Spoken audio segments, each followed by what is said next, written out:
Testul 20, subiectul 2. Exercițiul 1. În figura alăturată sunt reprezentate punctele coliniare A, B, C și D, astfel încât punctul C este în mijlocul segmentului BD. Cu alte cuvinte, dacă C este mijlocul lui CD, lui BD, mă scuzați, înseamnă că BC egal cu CD. Știind că AD are 20 de centimetri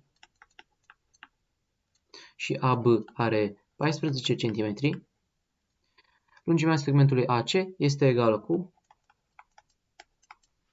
Păi haideți să pun datele pe problemă, pe desen. Am AD 20 de cm, deci toată această lungime este de 20 de cm. Și am că AB, adică porțiunea aceasta de jos, este de 14 cm. Și eu trebuie să aflu AC. Cu alte cuvinte, AB plus BC. Da? Haideți să scriu aici. AC este formată din AB plus BC. Da? Pentru că ca să ajung de la A la C, trebuie să am AB plus BC. Păi pe AB îl știu deja, da? Deci este 14 plus BC. Și eu mai trebuie să aflu acest BC.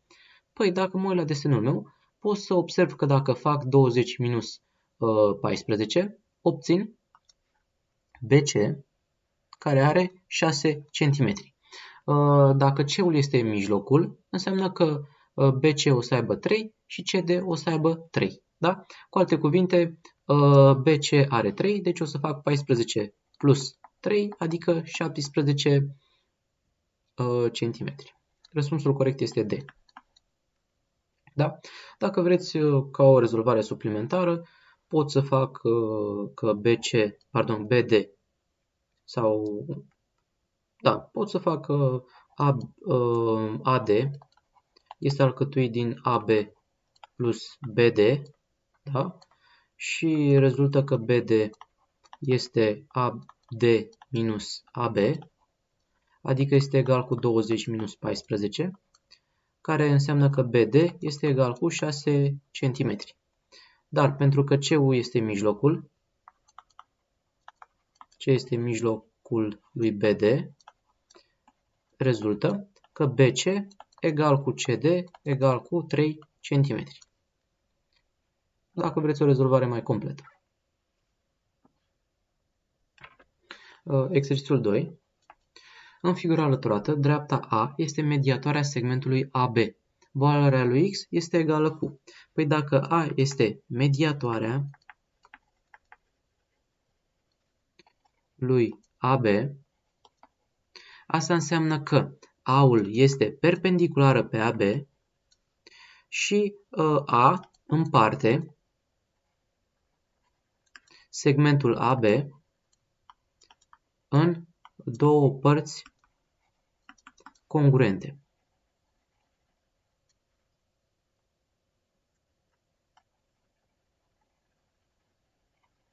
Cu alte cuvinte, eu dacă am aici un punct M, pot să spun că M este mijlocul lui AB. Dar haideți să-l pun cu galben ca să nu se încurce, să credeți că e de la desen. Da, și am aici punctul M. În regulă. Păi, și eu trebuie să aflu valoarea lui X. Dacă mă uit aici, observ că acest CM este mediatoarea triunghiului, ca să zic așa. Este și înălțime, pică și în mijlocul laturii lui AB. Asta înseamnă că aici am un triunghi isoscel. Da? Deci CM este mediatoare. Rezultă că triunghiul ABC este isoscel. Da? De ce? Pentru că orice punct de pe mediatoare este egal depărtat de capetele segmentului. Da? Haideți să scriu aici cu roșu. Orice punct de pe mediatoarea unui segment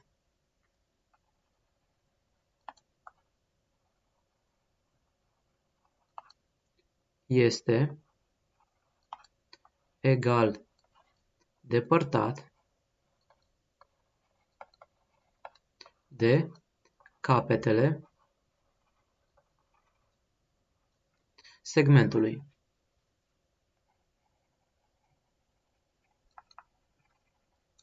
Da? Adică AC este egal cu BC. Da?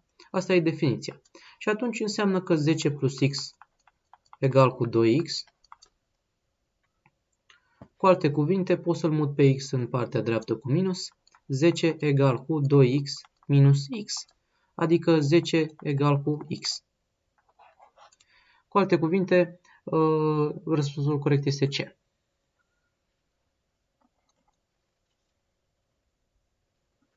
Exercițiul 3. În figura alăturată este reprezentată schița unui traseu turistic. Punctele A, B, C și D marchează poziția a 4 cabane. Triunghiul ABC este dreptunghic în A. CD este bisectoarea unghiului ACB. Unghiul BCD are 30 de grade, adică acesta de aici. AD are 3 km. Și ne spune în felul următor, că un turist se deplasează de la cabana B la cabana A pe traseul BCDA și să află lungimea acestui traseu. Păi, dacă turistul merge de la B la A prin BCDA, înseamnă că el parcurge BC plus CD plus DA. Și eu trebuie să aflu lungimea acestui traseu. DA-ul știu că este 3 km, dar nu le știu pe celelalte. Haideți să vedem ce mai știu eu pe desen. Am că CD este bisectoare. Da? O să scriu aici CD bisectoare. Și atunci, dacă CD este bisectoare și unghiul BCD are 30 de grade, înseamnă că și acest unghi DCA are tot 30 de grade. Da? Și acum, dacă acest unghi are 30 de grade, pot să mă gândesc la teorema unghiului de 30 de grade și să aflu CD. Da? Deci pot să scriu în felul următor. Aplic teorema, pentru că eu am nevoie de CD. Da? Eu aplic teorema unghiului de 30 de grade în triunghiul ACD sau hai să pun CAD ca să fie dreptunghic. CAD dreptunghic. Pentru că eu pot să aplic teorema lui Pitagora doar într-un triunghi dreptunghic. Și atunci, pot să spun că AD, cateta opusă unghiului de 30 de grade, este jumătate din ipotenuză, adică CD supra 2. Asta înseamnă că rezultă CD este AD ori 2 sau 2 ori AD. Da? CD este egal mai departe cu 2 ori 3, adică CD este 6 km. Și am aflat și pe CD. Mai am doar pe BC să-l aflu. Da? Deci CD are 6. Cum îl aflu eu pe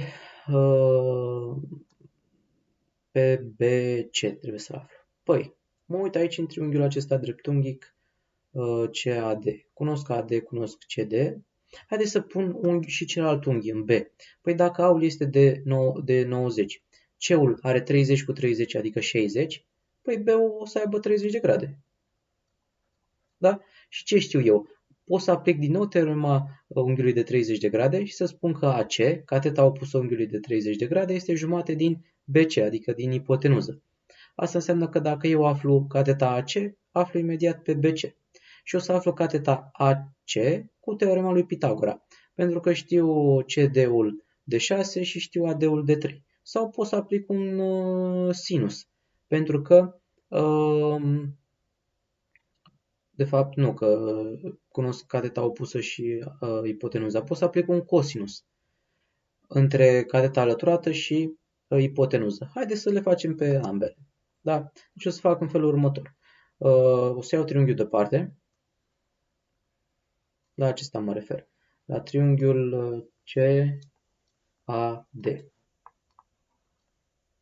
Da? Aici am 30 de grade.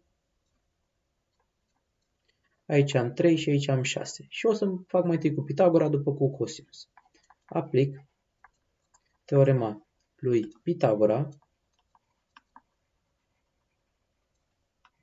în triunghiul CAD dreptunghic. Și am în felul următor. AC la pătrat plus AD la pătrat egal cu CD la pătrat. Și eu trebuie să aflu pe AC. Acesta trebuie să-l aflu eu. Și am că AC la pătrat egal cu CD la pătrat minus AD la pătrat. Adică AC la pătrat egal cu CD este 6 la a doua minus 3 la a doua. Adică egal mai departe cu 36 minus 9, adică egal cu 27. AC pătrat egal cu 27, rezultă că AC este radical din 27, care se poate scrie ca radical din 9 ori 3, adică radical din 3 la a doua ori 3, o să iasă un 3 în față și o să vină 3 radical din 3 km. Da, deci AC egal cu 3 radical din 3 km. Și o să pun pe desen cu galben.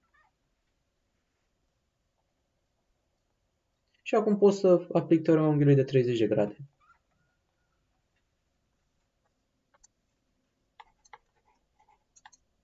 Da, deci aplic teorema unghiului de 30 de grade în triunghiul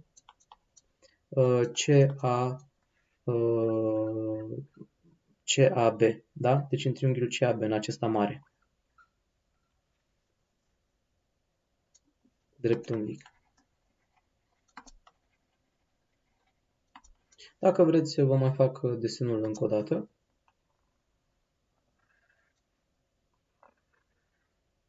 Da? Am aici C, am aici A și aici B. Aici am un unghi de 30 de grade. Cateta opusă unghiului de 30 de grade este 3 radical din 3. O să aflu imediat ipotenuza. Da? Adică AC este jumătate din BC. Cu alte cuvinte, BC este dublu față de AC.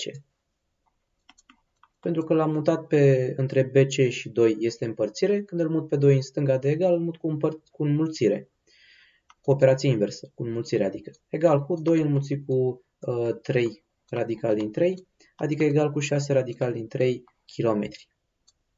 BC-ul. Da, deci ăsta are 6 radical din 3 km. Atunci o să pun și pe desen asta. Și acum știu toate dimensiunile. Da?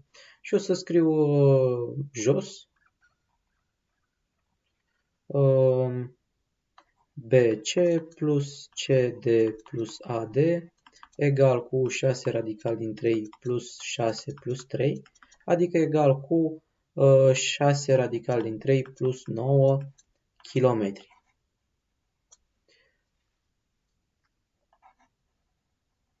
Și dacă mă uit în variantele mele de răspuns, observ că este B-ul, 9 plus 6 radical din 3. Este același lucru dacă scriu 9 plus 6 radical din 3 sau 6 radical din 3 plus 9. Este exact același lucru. Haideți să vedem cum aș fi făcut dacă foloseam cosinus în acest triunghi. Da? O să scriu în partea dreaptă aici. Dacă aș fi avut cosinusul unghiului ACD, aș fi avut cateta alăturată pe ipotenuză, adică AC, că acesta este cateta alăturată, supra ipotenuză supra CD. Adică ar fi fost egal cu AC, pentru că nu știu, supra 6. Dar știu că unghiul ACD are 30 de grade, deci cosinus de 30 de grade este radical din 3 pe 2. Cu alte cuvinte, rezultă că acest raport AC supra 6 egal cu radical din 3 supra 2. Rezultă că AC este egal cu, între AC și 6 este împărțire, când îl duc pe 6 în dreapta, îl duc cu înmulțire. Deci o să fie radical din 3 supra 2 ori 6. Pot să simplific pe 6 și cu 2. 2 împărțit la 2, 1, 6 împărțit la 2, 3. Și atunci o să-mi dea AC egal cu 3 radical din 3 km.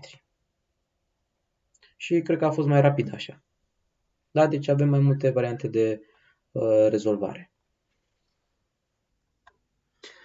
Figura alăturată reprezintă schița unei pânze în formă de hexagon regulat ABCDF cu latura de 40 de cm. Adică FE, de exemplu, are 40. Toate laturile sunt egale. Din aceasta se decupează un zmeu în forma patrulaterului ABDF. aria suprafeței ABDF corespunzătoare zmeului este egală cu... Păi, eu știu că un hexagon regulat are toate unghiurile de 120 de grade. Adică aici sus am 120 de grade. Da? O să scriu și aici în stânga unghiul FED egal cu 40 de grade.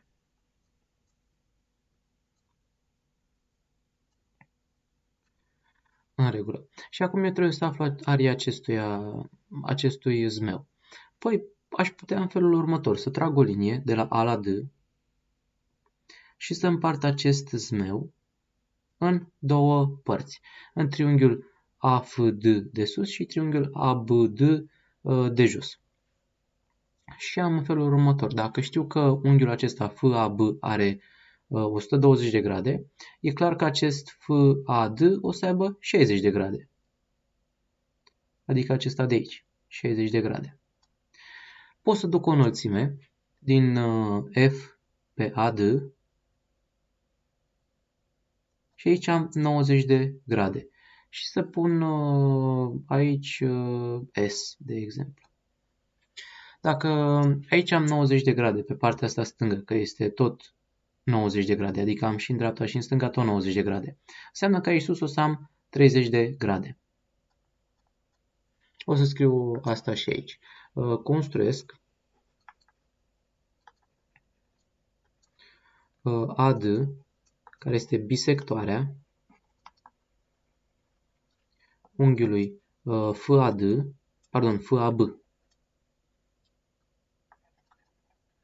Da? Acest unghi are 120 de grade, înseamnă că unghiul FAD o să aibă 120 de grade pe 2, adică 60 de grade.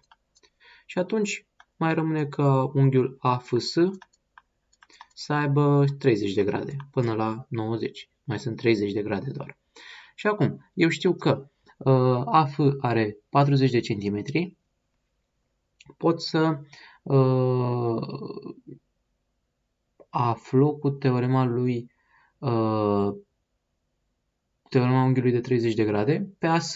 Pentru că AS este o catetă care se opune unghiului de 30 de grade, înseamnă că AS va fi 20 de centimetri. Pentru că eu o să am aici un triunghi AFD care este dreptunghic. De ce? Pentru că dacă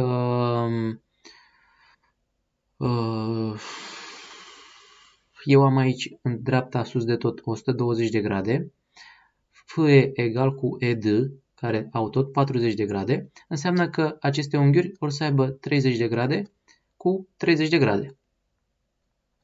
Da? Și atunci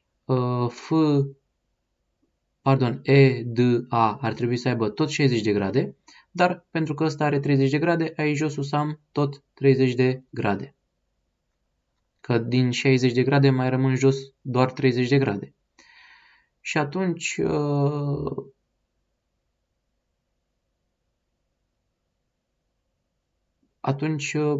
pot să încerc, dacă aici jos în stânga am 60 și în dreapta am 30, cel de sus clar trebuie să aibă 90 de grade, adică AFD este dreptunghic.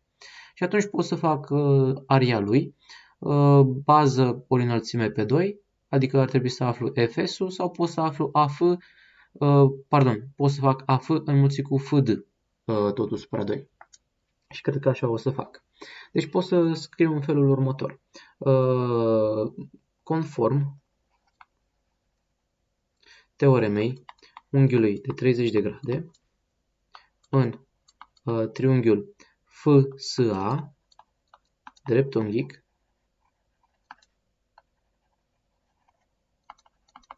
am în felul următor, că AS, care este cateta opusă unghiului de 30 de grade, este jumătate din ipotenuză, adică jumătate din AF pe 2. Rezultă că AS este egal cu 40 supra 2, adică 20 de centimetri.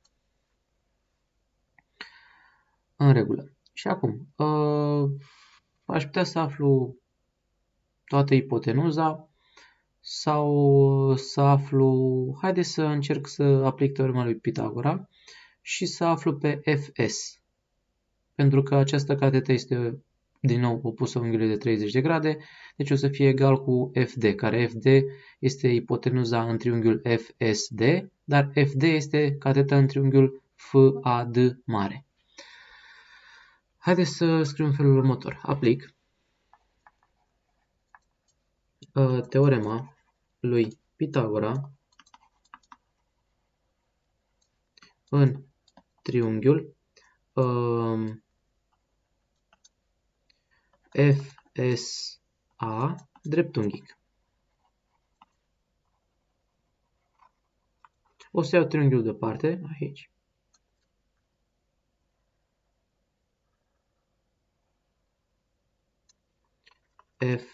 FSA, da? Aici am 40, aici am 20 și eu trebuie să aflu acest FS. Și o să scriu așa că FS la pătrat plus AS la pătrat egal cu AF la pătrat. FS, pentru că ăsta trebuie să-l aflu eu, egal cu AF la pătrat minus AS la pătrat, adică egal cu 40 la a doua minus 20 la a doua.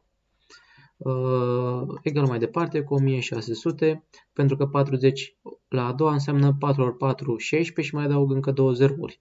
Minus 20 la a doua înseamnă 2 ori 2, 4 și mai adaug încă 2 zerouri, adică 400.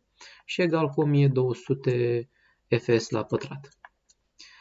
Atunci Fs e egal cu radical din 1200, care se poate scrie ca radical din 400 ori 3, care este radical din 20 la a doua ori 3. O să iasă un 20 de sub radical și egal mai departe cu 20 radical din 3. Deci Fs egal cu 20 radical din 3 cm.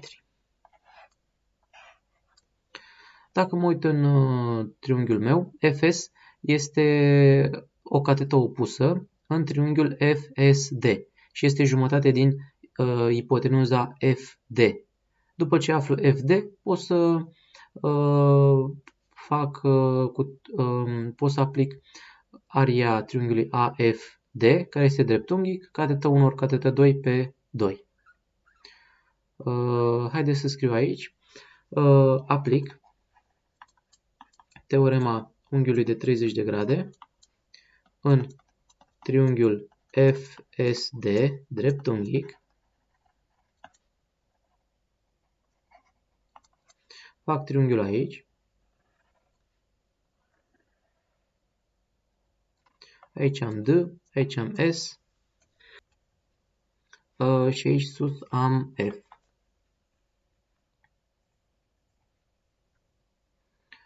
Aici am 90 de grade, Fs am 20 radical din 3. Am demonstrat că aici am 30 de grade. N-am mai scris cum am demonstrat că toate unghiurile acelea au măsurile respective pentru că aș lungi foarte mult filmulețul. Și o să fac în felul următor, că Fs este egal cu Fd supra 2. Rezultă că Fd este 2 ori Fs, adică egal cu 2 ori 20 radical din 3, adică egal cu 40 radical din 3 cm. Asta este Fd. Și acum dacă mă uit sus, AFD este un triunghi dreptunghic cu unghiul F aici sus de 90 de grade, da? Pentru că am 30 cu 60 care fac 90 de grade și pot să spun că este catetă 1 ori catetă 2 pe 2, adică AF ori FD supra 2. Jos am același triunghi, deci cu alte cuvinte o să fac 2 ori aria celui de sus, ca să aflu aria zmeului. Fac triunghiul aici, în jos.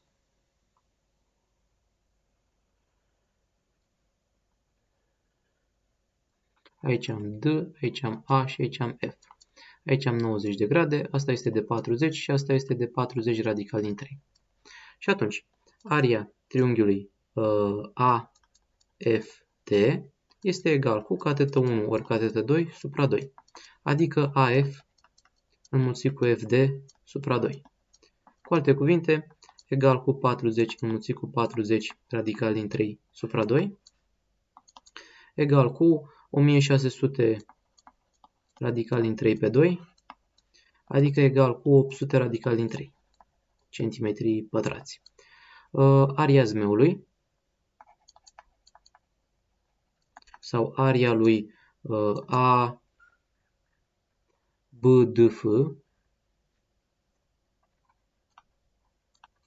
este egal cu 2 ori aria triunghiului AFD, adică 2 ori 800 radical din 3, care înseamnă pe 2 îl înmulțesc doar cu 800 și în 2600 radical din 3 centimetri pătrați. De ce? Pentru că am spus triunghiul de sus AFD este același cu triunghiul ABD de jos. Și atunci dacă aflu aria triunghiului de sus, o înmulțesc cu 2 și aflu aria smeului per total. Și atunci răspunsul corect este A.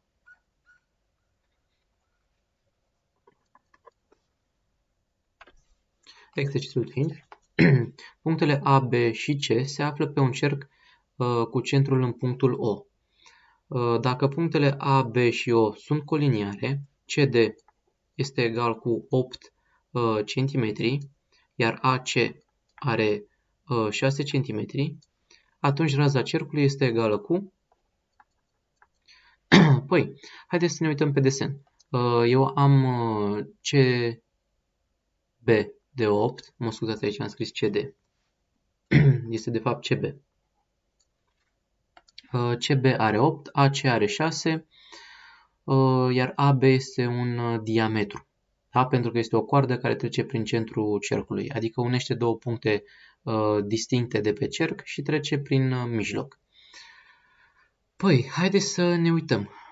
Acest unghi ACB este un unghi drept. De ce? Pentru că el are vârful pe cerc, se numește unghi înscris în cerc și are jumătate din măsura arcului pe care îl determină acest unghi, adică jumătate din AB. AB este un semicerc, deci o să fie 180 de grade pe 2. Haideți să și scriem asta.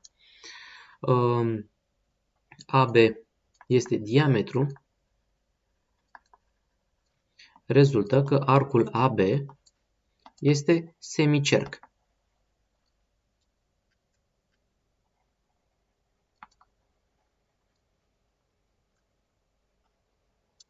Asta înseamnă că arcul AB are 180 de grade. Unghiul ACB determină arcul AB. Da? Cu alte cuvinte, vârful este C, da? Vârful C este pe cerc și dacă vârful este pe cerc, rezultă că unghiul ACB are jumătate din măsura arcului pe care îl determină, adică 180 de grade supra 2, adică 90 de grade. Da? Și unghiul ACB, pentru că are vârful pe cerc, se numește unghi înscris în cerc.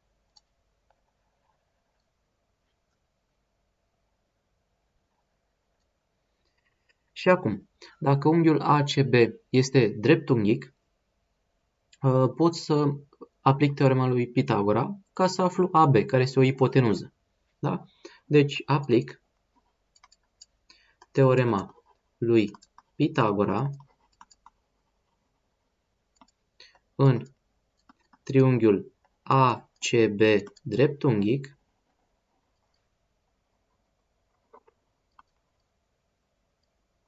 și am în felul următor, că AC la pătrat plus CB la pătrat egal cu AB la pătrat. Cu alte cuvinte, pot să scriu și invers, că AB la pătrat egal cu AC la pătrat plus CB la pătrat, pentru că eu trebuie să aflu ipotenuza, de-aia am scris așa. Adică egal mai departe, AC este 6 la a doua plus 8 la a doua. Adică egal cu 36 plus 64, adică egal cu 100. AB la puterea a doua este egal cu 100, înseamnă că AB este egal cu radical din 100, rezultă că AB este 10 cm. Dar ce știu eu? Eu știu că O este mijlocul lui AB, da? Pentru că AB este diametru și un diametru are două raze, da? AB diametru și dacă este diametru, știu că diametrul egal cu două raze. Atunci rezultă că AB este egal cu 2 ori OA, de exemplu, care este egal și cu 2 ori OB. Și atunci rezultă că OA este AB pe 2, jumătate din AB, adică 10 pe 2, adică 5 cm. Și asta este raza, de fapt. Și fix ce ne cerea nouă problema. B, 5 cm. Ultimul exercițiu, 6. Un producător de lapte ambalează laptele în cutii de carton în formă de tetraedru regulat cu muchia de 10 cm. Muchia sau latura e același lucru. Suprafața de carton necesară fabricării unei cutii, pierderile de material sunt neglijabile, este egală cu... Păi, dacă pierderile de material sunt neglijabile, înseamnă că suprafața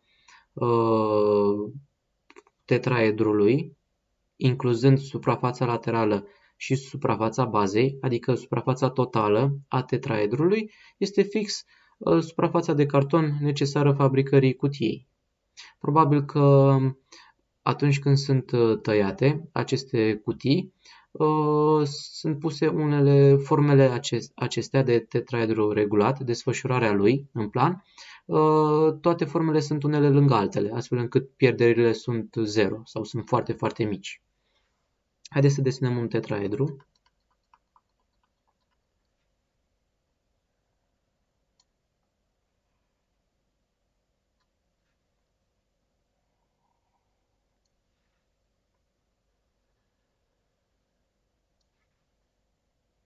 Știu că tetraedrul are toate laturile egale. Toate muchile egale.